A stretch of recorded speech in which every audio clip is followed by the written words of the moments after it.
time for the warmest segment in all of sports. I love that. Now, the following rankings are a rich tapestry of historical greatness, confidence, and what have you done for me latelyness. In short, it's time for another edition of King of the Hill. Indeed it is. Thank you so much for the wonderful introduction, Kevin Wildes, and the beautiful butterfly. Oh, there's a monarch. Beautiful butterflies on the screen. Look at that. All right, as always, 28 people maximum. Some new additions to the Hill, which means, of course, unfortunately, a few people slipped off the dew-covered hill. So, slid in the valley. Jamal Murray's just hadn't played, so he's off. Sabonis and Siakam, they both slide as well. Now to the 7th row. These are players 21 through 28 approximately. All right, Jimmy, it's kind of time for you to start playing great. I think he's 12 points a game this last week. It's about to be playoff Jimmy time. Tyrese Halliburton and Jalen Green slipped just a tiny bit, not much. And welcome to the Hill, Cade Cunningham. And that was you nice know, we were thinking, well, Cade's 34 points per game this week, numbers. and Detroit got a win, so that's pretty good. And Gobert is good. We were thinking about it. Gobert's probably going to win Defensive Player of the Year. He should probably be on the Hill. Sure. And I'm shocked that you put Gobert on. 17 and 12 this week. I'm not a huge Gobert fan, but fair is fair. 6th row, Wemby, a 40 and 20. The Spurs 2-1 this week. He's got some Defensive Player of the Year buzz. He's averaged 30, 12, and 6 for the week. He moves up. Kawhi and Jaylen Brown stay where they are. Dame missed a game and is in a bit of a shooting slump, so he drops down. De'Aaron Fox, the Kings 1-2 this week. And then DeJounte had the 44 points, had a game winner, averaged 28 points per game this week. They're 2-1, or 3-1, pardon me. He moves up a bit as well. Now, we're to the real meat of it, top 15. Here it is, 5th row. Devin Booker stays. He had the 50-point game. He also had, I think, a 12-point game. So he's at like 28 for the week. KD also stays where he is. He and Booker shooting the exact same percentage this week, almost to the shot. Steph, season on the brink. They rip off a 4-0 week. He deals with Draymond's nonsense. He moves up. Zion and Kyrie maintain their position. Now to the top 10. Anthony Davis was a tough one. Wanted to move him up, but he did miss a game. But 27 and 17 in the games that he played, but they lost one of those weird spots. So he stays where he is. Jayson Tatum, those back-to-back Hawks losses just ring in your ears a bit. And so he slips a bit. Ant-Man, just 19, 6, and 5 this week. And Shai, still not leading the league in assists, but still a great MVP candidate in a bit of a quiet week. Now, to the top 6. 3rd row. Welcome back to the Hill, Joel Embiid. Wow. The respect the reigning MVP gets is just by his return being announced. He gets his placement near the top of the Hill. He was averaging 35 a game. He had to fall because he wasn't playing at all. He was reportedly maybe going to play tonight. Now it'll probably be later this week. But Embiid back on the Hill. LeBron, we're fair on the Hill. We can't move him up just because he has the first ever 40-point game on just 17 shots, 6 free throw attempts. We're not going to do that. And just because he's shooting 63% from the field and 64% from 3 this week, not enough to move him up because he did miss a game. And they lost the game. 26, 10, and 8 for the week for LeBron. And then Jalen Brunson. Now, they lost these last 2 games, but one of them he scored 60. The other one, he had a great 30-point game. For the week, he's averaging 39 points per game. Wow. We have to move Jalen Brunson up. And now to the controversy, bro. Slipping a bit. Wow. Nikola Jokic. It's fair. They were 1-2 this week. He shot 20% from 3 this week. He seemed to really miss Jamal Murray this week. Giannis. Now, they also went 1-2. Giannis averaged 33, 17, and 8, but they went 1-2. So who does that leave at the top of the Hill? Soon to be MVP favorite? Maybe. Wow. Luka Doncic. Undefeated this week. 34, 11, and 8.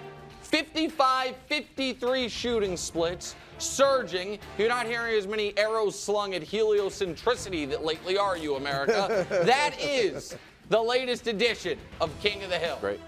Well done, but I got to be honest, I have no clue what the criteria is. It's a rich tapestry. We go over it. Is it this season? Is it this month? Is it this week? Wildes. Last game? I don't. I do the whole listen intro. to I say it's a Wildes' rich intros? tapestry. Rich bit of tapestry. What does confidence, that mean? Rich tapestry. Oh my gosh! I thought you were an English it's a rich major. tapestry. I thought you were a little bit of. The only thing that is clear on the hill is that for the Lakers, winning doesn't matter. What do you mean they're Because they got two players in the top 12. They're the only two players in the top 12 whose team is not in the top 8 in its conference. Well, when I say it, I get ripped. No, I'm just saying. I'm not just focusing on LeBron. Oh, okay. I'm saying both of them. But winning. I guess winning doesn't matter. Maybe it's Brews guy Darvin Ham's fault. It's the love affair with Torian Prince. Here's where I'm going to mention LeBron. I switch Jayson Tatum and LeBron. Yes. All right. I gotta be honest, guys. It's gone too far the other way now on Jayson Tatum. Correct. Okay, you wanted him to be the MVP, so people pushed back and started saying, "Oh, he's not clutch. He can't make a shot in the last few minutes of a game," and it's just gone too far. That's true. Because over the last month, the Celtics are 11-4. He's averaged 28 points, 7 assists, 4.5 rebounds. Oh. And they beat New Orleans, good team, Milwaukee, Phoenix, the upstart Suns who are suddenly hot, beating them twice, all right, in those 11 games. Now also, talking about the month? And here's the thing, I'm talking about the month, because I don't know. I'm just throwing out my stuff. Isn't it April 2nd? That's a lot. Jayson Tatum is playing, he is a key cog on the 3rd best defensive team in the league, and here's how key. With 2 other all defensive team candidates, Drew Holiday, Derek White, Jaylen Brown's a good defender too. Guess who leads them in defensive win shares? All you analytics you don't folks. give a damn about defensive win shares. I'm a big defensive and you don't win even shares know guy. how they're All you calculated. analytics guys. You never he care is about number defensive 1 win shares. on the Celtics in defensive win shares, and he's number 6 in the NBA. You don't One care more about thing. that stat. I also care about defensive rating. No, you don't. All right? Yeah, that one's defensive. I study all this when I'm picking my all-defensive team. Nick, this is impressive.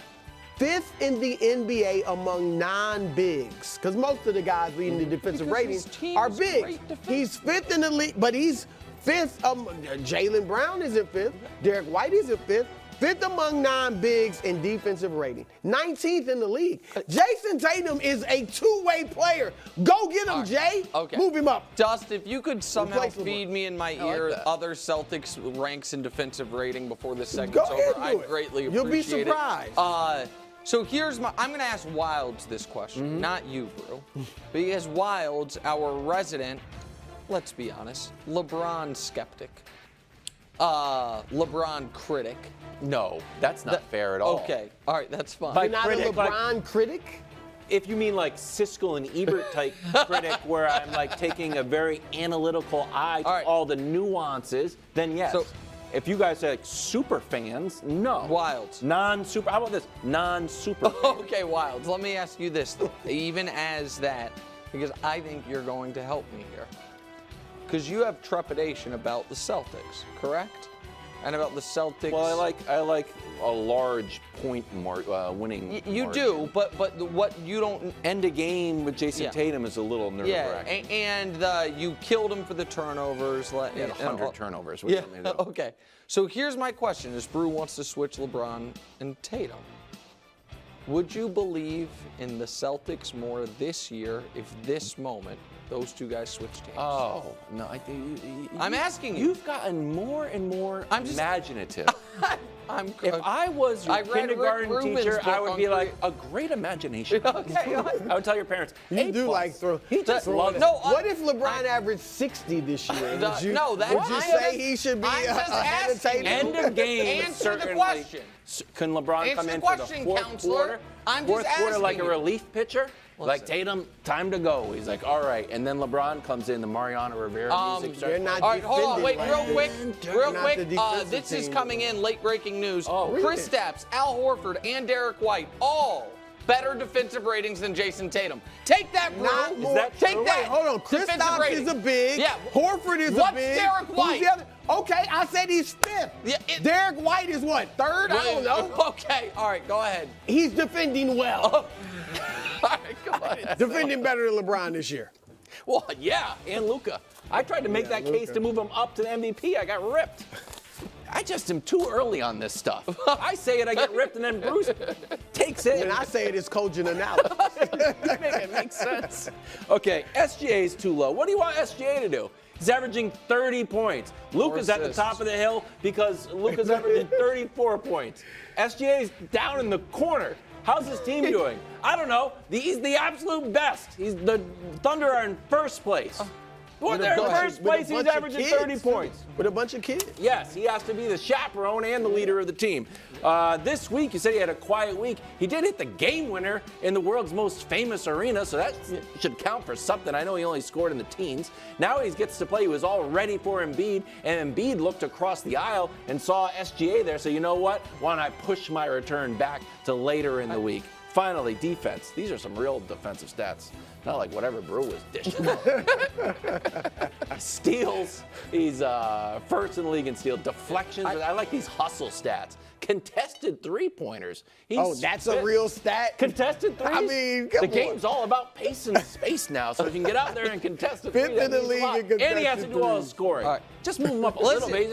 Here's the thing. I like SGA. He had a low week. He had a game-winning shot. He did have a game winner. Famous arena. I understand he had a game winner, but despite the game winner, this week SGA, 21 a night with 5 assists on 29% from 3 and 44% from the field.